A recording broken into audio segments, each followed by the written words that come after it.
T-84 arrowhead की बेटी RBT 2507 इसकी तलाश की जा रही है। दरअसल पिछले 2-3 दिन से वन विभाग की टीम को गच्चा दे रही है आरबीटी 2507। वन विभाग की टीम आज भी घाटी क्षेत्र में एरोहेड की फीमेल आरबीटी 2507 की तलाश कर रही है। ट्रैक होने पर ट्रैकुलाइजर भेजे जाएगी रामगढ़ विषधारी। एरोहेड के मेल आरबीटी 2509 को करौली में एनक्लोजर में भी शिफ्ट किया जा चुका है। आरबीटी 2508 कनकटी उर्फ अनवी भी बीड एनक्लोजर में पहले ही शिफ्ट की जा चुकी थी। अब इसे भी जल्द मुकुंदरा टाइगर रिजर्व शिफ्ट किया जा सकता है। दोनों की ही शिफ्टिंग की एनटीसीए से अनुमति जो है वो मिल चुकी है, लेकिन इन सब के बीच में जो तलाश है वो अभी भी जारी है, क्योंकि T-84 एरोहेड की बेटी का अभी तक कुछ पता नहीं चल पाया। लगातार वो वन विभाग को गच्चा दे रही है। एसोसिएट एडिटर निर्मल तिवारी हमारे साथ जुड़ चुके हैं, ज्यादा जानकारी उनसे लेंगे। निर्मल जी, 2-3 दिन हो गए हैं और अभी भी इसकी तलाश जारी है। दूसरी तरफ देखा जाए तो घाटी क्षेत्र में अभी भी वन विभाग की टीम है, तो जरा डिटेल में बताइएगा इसे लेकर।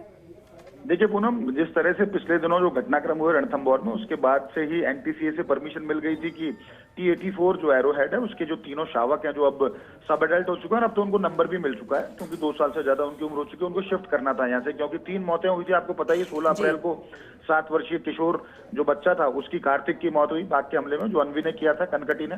उसके बाद दूसरा हमला जो होता है 11 मई को, उसमें देवेंद्र चौधरी जो रेंज अधिकारी थे वो मारे जाते हैं। उसमें अनवी और अनवी का जो भाई मेल जो सब एडल्ट है, जिसको इन दिनों करौली शिफ्ट कर दिया गया है, उसमें उन दोनों ने उसको मिलकर अंजाम दिया था। तीसरी घटना 9 जून को हुई थी, जब जैन मंदिर के जो चौकीदार थे राधेश्याम माली, उनके ऊपर घात लगाकर हमला किया बाघ ने और उनकी मौत हो गई थी। उसके बाद से ये तय हो गया था कि इन तीनों को शिफ्ट करना है। तो इसका जो मेल जो शावक है उसको तो करौली शिफ्ट किया जा चुका है। फीमेल जो अनवी जो है, कनकटी जिसको बोलते हैं, वो पहले से ही बीड एनक्लोजर में है। लेकिन ये जो 2507 की बात करें, जो इसकी एरोहेड की जो सबसे बड़ी बेटी है, इन तीनों शावकों में जो जिसका सबसे पहले जन्म हुआ था, उसको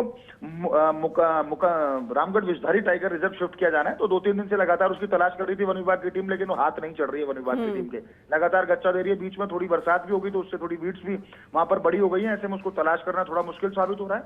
आज टीम है आमा घाटी क्षेत्र में लगातार उसकी तलाश कर रही है, क्योंकि कुछ ट्रैकर्स के माध्यम से सूचना मिली थी कि वो आमा घाटी क्षेत्र में उसका वहां पर मूवमेंट देखा गया। उसके बाद से लगातार तलाश की जा रही है।